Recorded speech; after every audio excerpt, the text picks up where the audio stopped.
Dad, welcome. We're here to talk a little bit about business succession planning, and we both have a unique stance on how we see business succession planning in our various businesses. If you don't know, I'm joined by Roger North, who very graciously allowed me to live in his house rent-free Didn't have for any choice. 21 years. You're right, you didn't have a choice.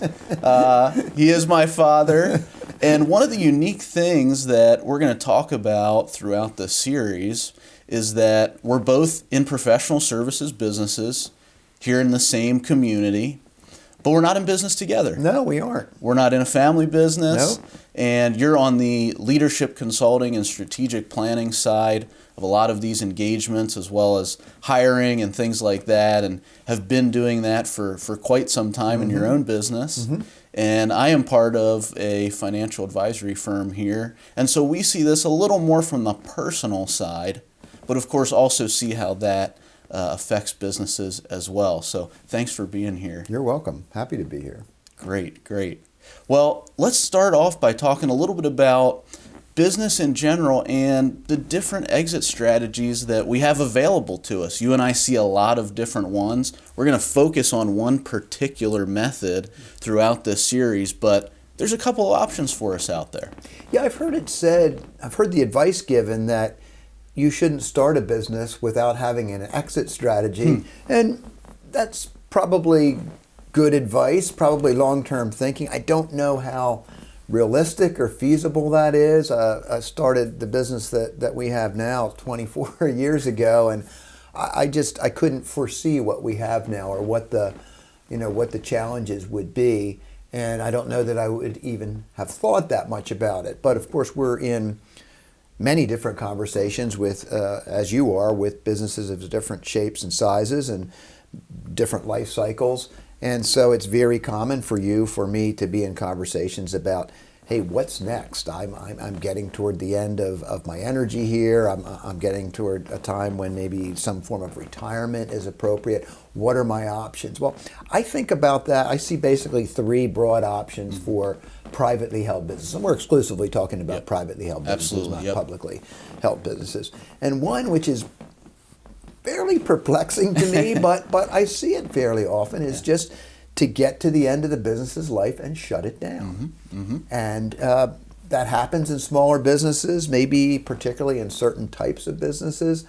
But I think it largely happens for two reasons. One, people never had a plan.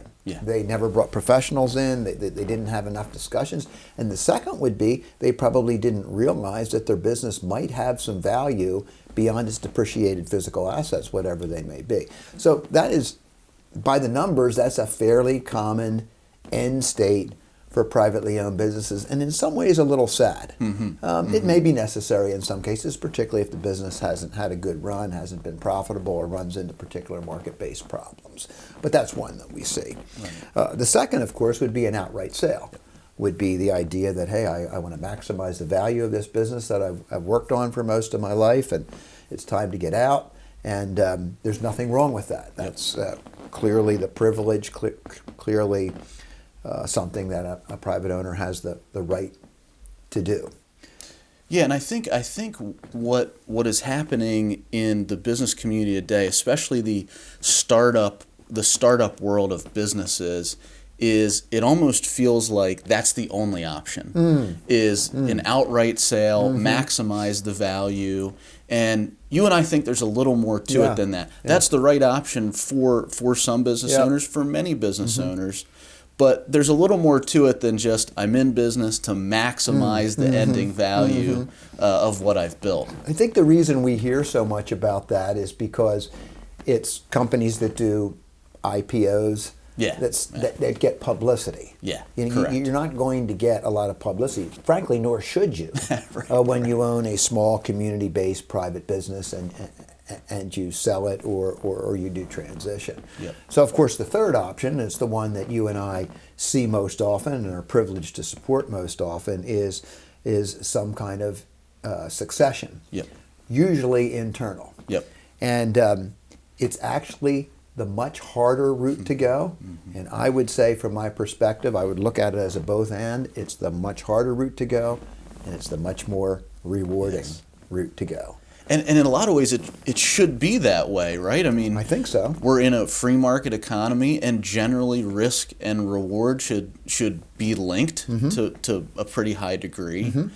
And so if internal succession is what takes maybe the most time, maybe doesn't necessarily maximize the value of the business, and you have to deal with a lot more than just the financial aspect, it should be rewarding. And I think we've both seen that play out in many different circumstances. And I think you have to own that some of those rewards are going to be, shall we say, intrinsic. Yes, yes. And that would be true for me because, and we'll talk about this some other time, but I'm partway down that path. Believe we'll have a successful internal succession, and it's just extremely rewarding for me to see other people in the business gain an opportunity through this process. I'm happy to make whatever, if you want to call them sacrifices, that's probably too strong a word, but adjustments that need to be made in the course of the business for that to be done well. But that's a decision I made a long time ago, and it doesn't mean that I would necessarily quarrel with the next guy that I talk about or might have a conversation with who might say, I think the best situation for me is to find an external buyer. And really what we want to be focusing on there is what's the most healthy state for the future of this business. And if we don't have good options for internal succession, then we ought to be talking about an external sale because there's more at stake. Right. Yeah, that's a great point. And I think we see internal succession in maybe two categories within themselves when we're thinking about planning and strategy. One would be internal succession to non-family owners. Another one would be specifically a family business passing their business on to the next generation. And I think we could put those into two separate categories. And from what you've seen, would you agree with that? Yeah, I think so. But they have a lot of commonalities. Of course, one, because you're eating Thanksgiving dinner together, has more rewards and more risks. So back to your earlier point that ownership of a private business should have a risk-reward equation, and we should be consistently thinking about how we balance out those risks and rewards. So I think the risk is higher in transitioning within a family, and I think potentially the reward can be much higher as well, particularly when we're talking about the intrinsic rewards. Yeah, absolutely. Yeah. So how would someone arrive at this point to say, I think the path for me is passing on the ownership of this business to an internal team, whether that's family, non-family, maybe sometimes a mixture of both. It can also be that. How would you get to that point, and how have you seen maybe some of your clients arrive at that conclusion that that's the best route for them to take? Yeah, good question. Well, the first thing I would say there, and it wasn't exactly part of your question, would be that the large majority of people start down that path too late. They don't think about it early enough. And there's obvious reasons for that. They're grinding on just trying to make the business successful and help their employees and serve their customers and contribute to their community, all the things that they should be doing. And it becomes a next year thing. And you've had many of these conversations, I'm sure. I just got a message from a gentleman earlier this week, and he asked if we could get together and said, hey, I think it's time for me to think about transition. And the second paragraph, he said, yeah, I think it's probably time because I'm 70 years old. Wow. But that's not uncommon. It's not. But it is a little late, and it does make it a little bit more difficult. So back to the core of your problem.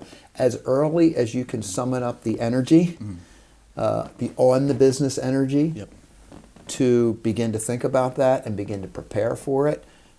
For me, that would have been at least 15 years ago, and I'm not quite to the traditional retirement age yet, and it allowed it to be just a very process-oriented type of thing. I'm not saying that we did it exactly right, but for our business, we started thinking about that early on, and I might even make a point that I started thinking about it before I was sure that the business actually had saleable value. But then that was a motivator for both myself and the potential successors to say, hey, how do we create ongoing value here? Yep. And how do we treat that ongoing value as we're co-participating in the creation of it, which is another interesting question we could talk about some other time. Right, absolutely. And I think you're hitting on a point that we see come up a lot, which is how can you start early enough if you're not even to the point of your business that you feel like it's in a stable place. Yeah, right.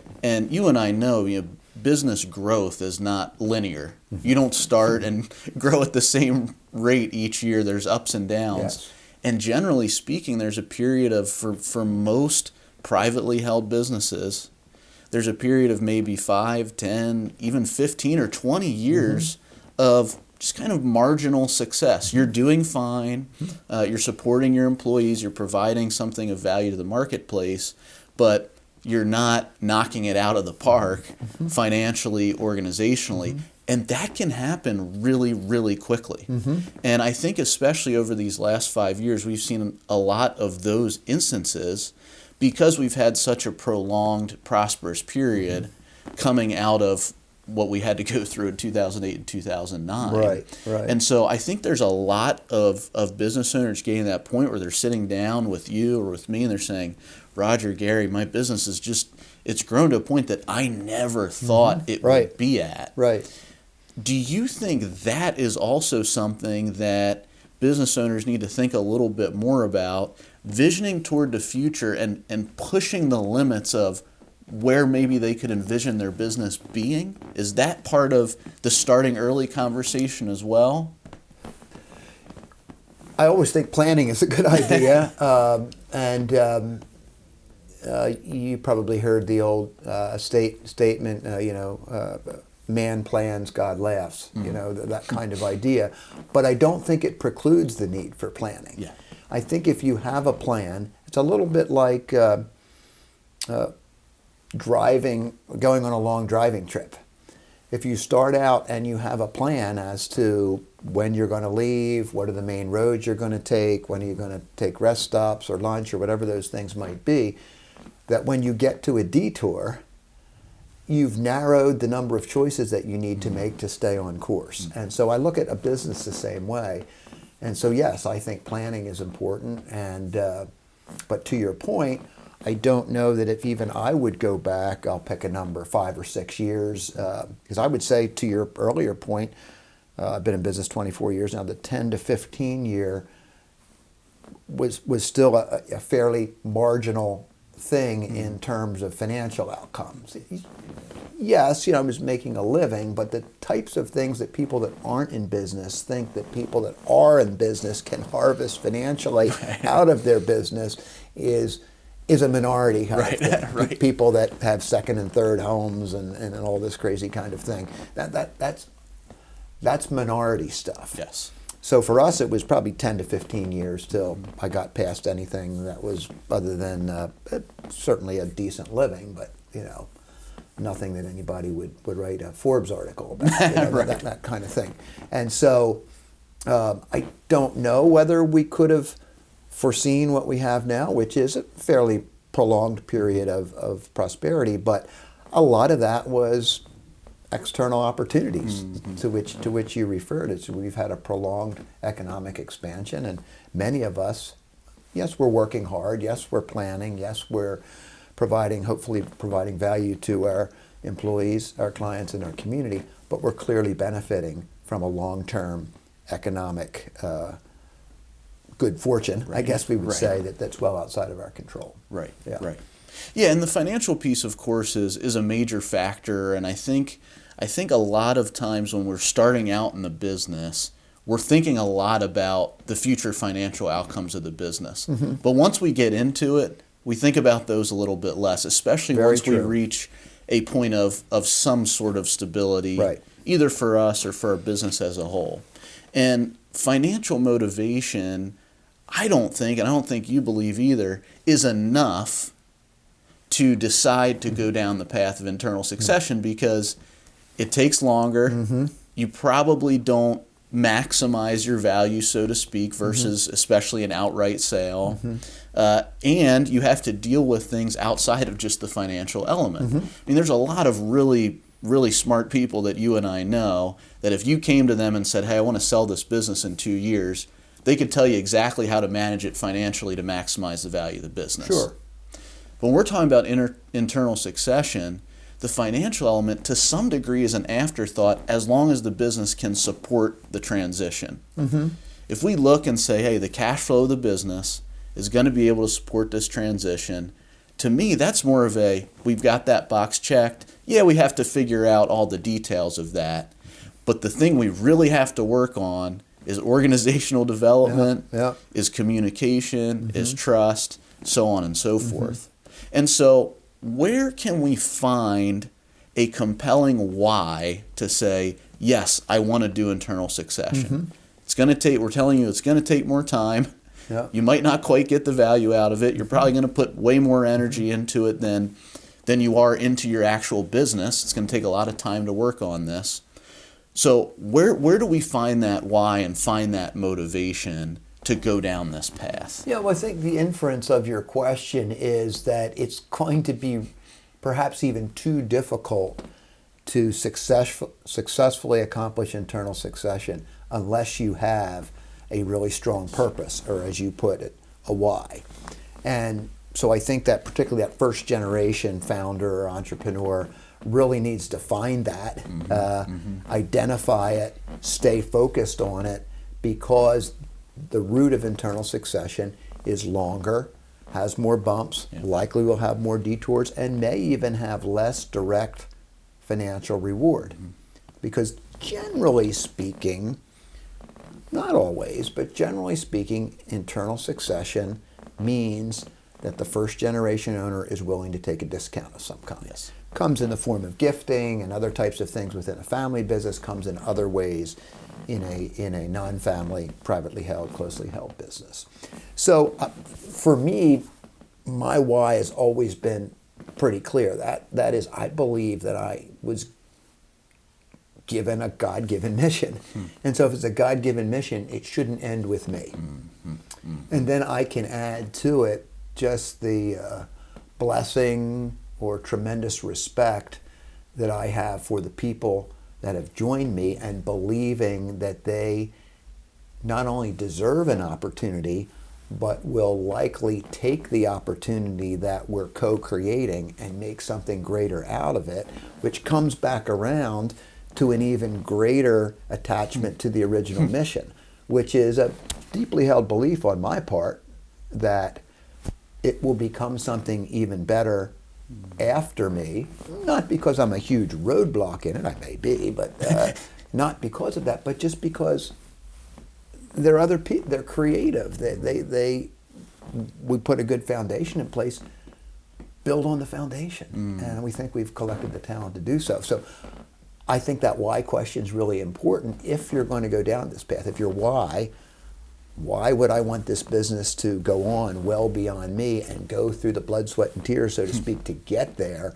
has to be pretty strong. Otherwise, at some point, you're going to say, you know what, I think I'll just either close this thing down or find somebody that can help me maximize the value of it. Both of which are okay. They're your choice, because that's the way it works in our economy. Yeah.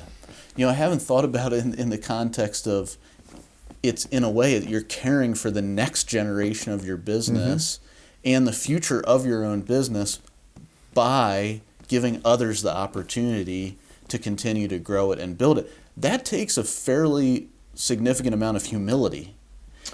Yeah, well, I guess so. Yeah, well, I'm still working on that. I guess we all are. But one of my colleagues says something that has really been motivating to me, and so I've been thinking a lot about it and actually repeating it from time to time.